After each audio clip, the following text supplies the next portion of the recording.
Hello everyone, Mr. Fawcett here, and we're back with another Algebra 1 lesson. Today begins our unit on polynomials, and today we're going to focus strictly on naming and classifying polynomials. You may not know what polynomials are yet, or you may not be able to give me a exact definition, but guaranteed we've worked with them before. So you kind of will become familiar with them. We may just be putting, a fancy name onto different variables and numbers that we've worked with thousands of times up to this point. Let's start off by simplifying this expression right here. So 2x plus 15 minus 5y plus 9x plus 6y minus 8. Could we rewrite that as a shorter expression by doing some simplifying? Pause the video and see if that's possible.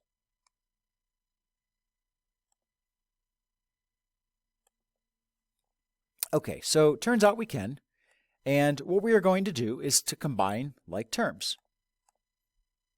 So we're going to combine the x's together. So I have a 2x, I have a 9x that I can combine, so it's going to give me 11x. I can combine my y terms together, so negative 5y and 6y, that's going to give me 1y. And I can combine my numbers together, so 15 and negative 8, that's going to give me a plus 7. So writing this in simplified form would just be 11x plus y plus 7. And the reason we did this is both of these are actually considered polynomials.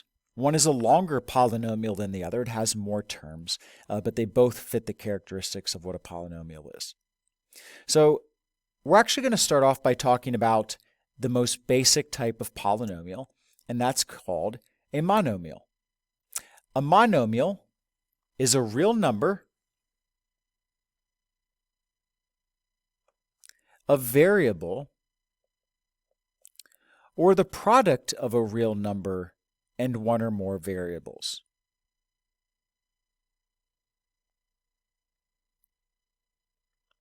With whole number exponents. So take a look at these examples. A monomial could just be a number, like 10.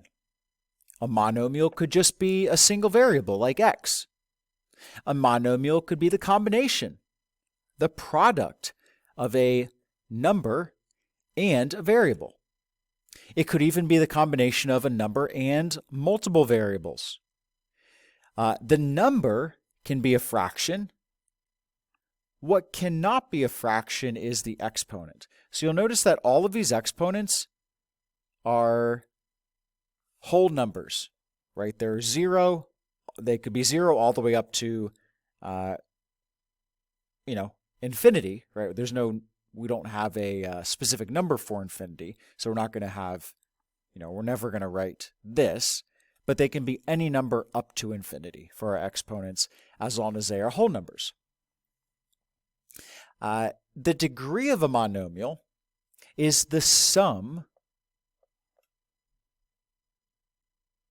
of the exponents of the variables of the monomial. That seems like a mouthful, but let me give you an example.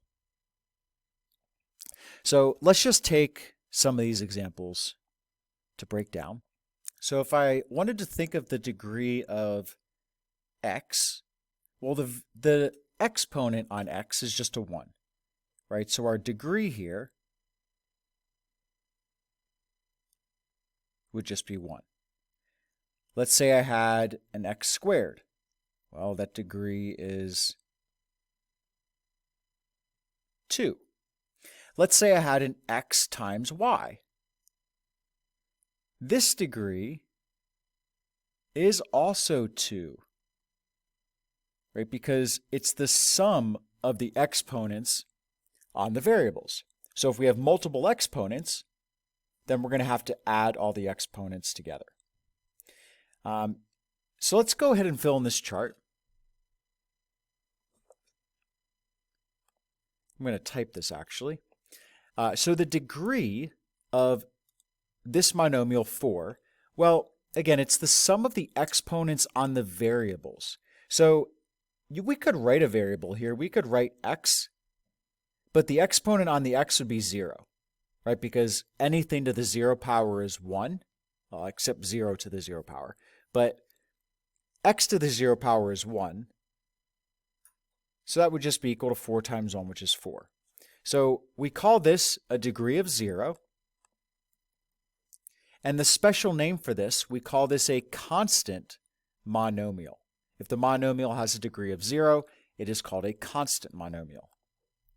The second one, we've already talked about this. This degree would be 1. And let me actually make sure this is all centered.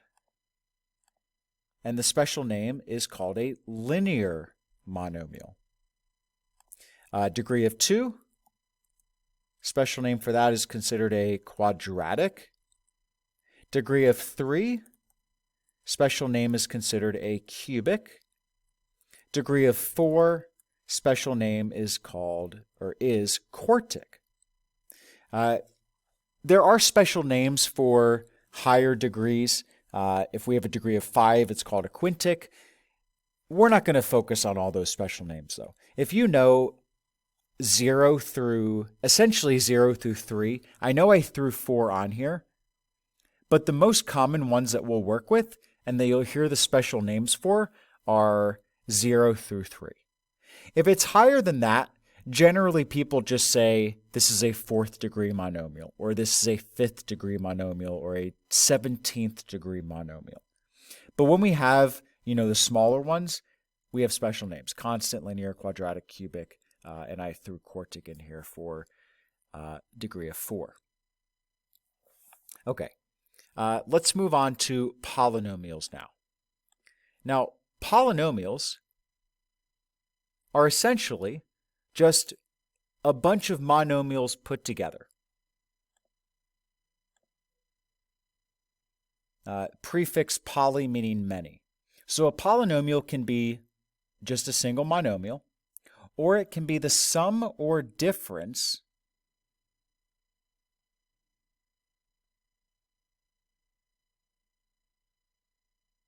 of 2 or more monomials, called terms. So if you're adding or subtracting a bunch of monomials together, well, we can call that entire string of monomials a polynomial.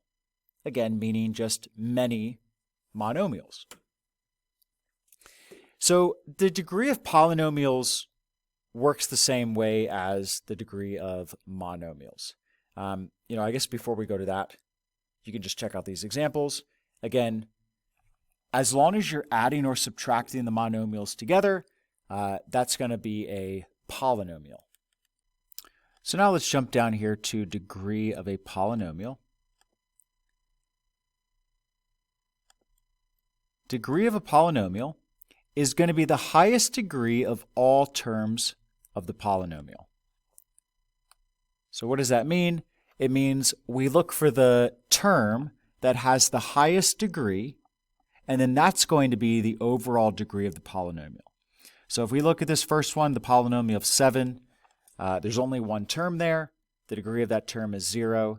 So the name of this polynomial is, it's a constant polynomial. If I look at the second polynomial, well, that's again just a single term with a degree of 1. So that would be considered a linear polynomial. The third one has 3 terms. However, the term that has the highest degree is the first one. It has a degree of 2. So that falls under a quadratic, or it makes the polynomial a quadratic polynomial. This fourth one, well, it's just a single term, but there are 2 variables, and we have to add the exponents on both variables together. So 2 for the x, 1 for the y. If I add those together, that gives me a 3. So it's a 3rd degree. And the special name for this is a cubic. The last one has 4 terms. If I look at the degree of if I look at the highest degree, it ends up being this first term here. That degree is 4, so we would call this a quartic. So you look for the term that has the highest degree. that's going to be the degree of your polynomial. Now, not only can we name polynomials by their degree, we can name them by the number of terms that they have.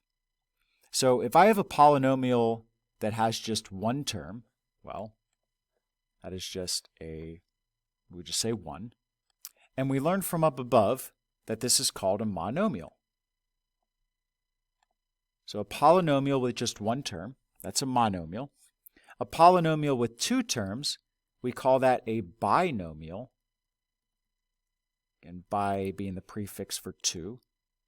If we have a polynomial with 3 terms, that's going to give us a trinomial. Not a trinomial, a trinomial. Tri meaning 3. And if we have a polynomial with 4 terms,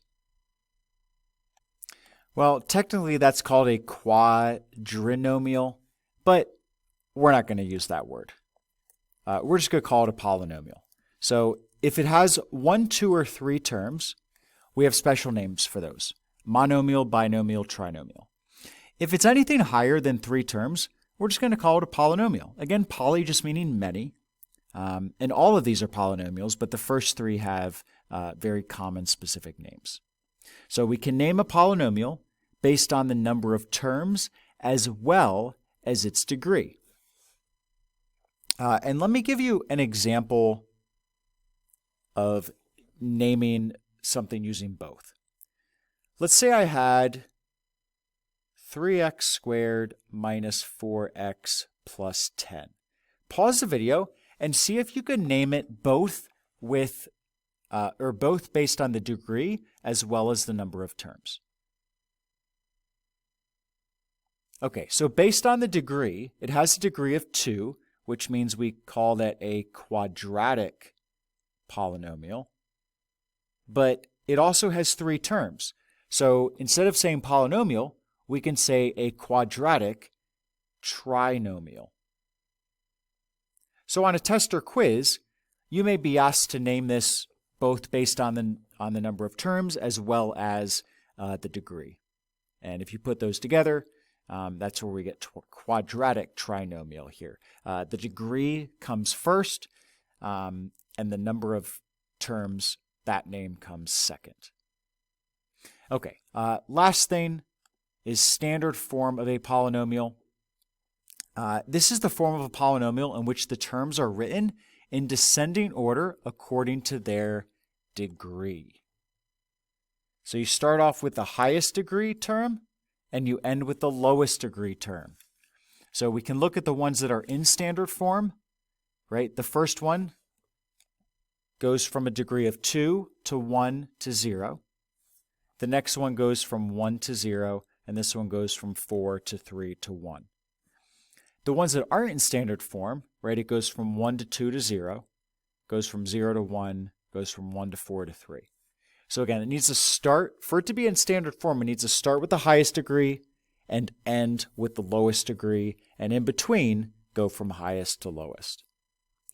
So go ahead, do the U-try questions at the bottom. They're asking you to write a quadratic trinomial that's in standard form, and then write a linear binomial that is not in standard form. Pause the video, and then come back and see if your answers look like mine. Okay, so obviously an infinite number of answers here. I'm just going to give you one example for each. A quadratic trinomial. Well, quadratic means a degree of 2. So let's say I have, and we know this is in standard form. So 3 terms, degree of 2.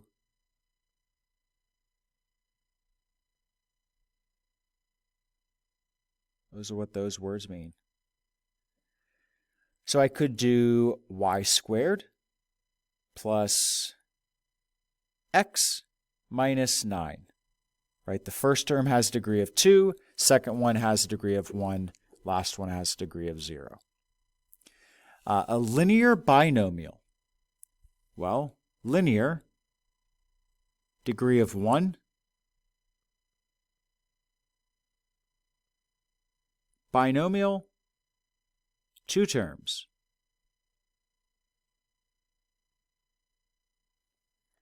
So I could do something like, and it's not going to be in standard form. So I could do like 16, I wrote 15. 15 minus c, because that's going out of order. The c is the variable that has a degree of 1. The 15 has a degree of 0. Right? Because if I put a c there, it would be c to the 0 power. So it would just be one example. Yeah, I just said I'm going to give you one. We'll stick with 1. All right, that's going to wrap up this short video on naming and classifying polynomials. As always, enjoy the rest of your day, and we will look forward to seeing you next time.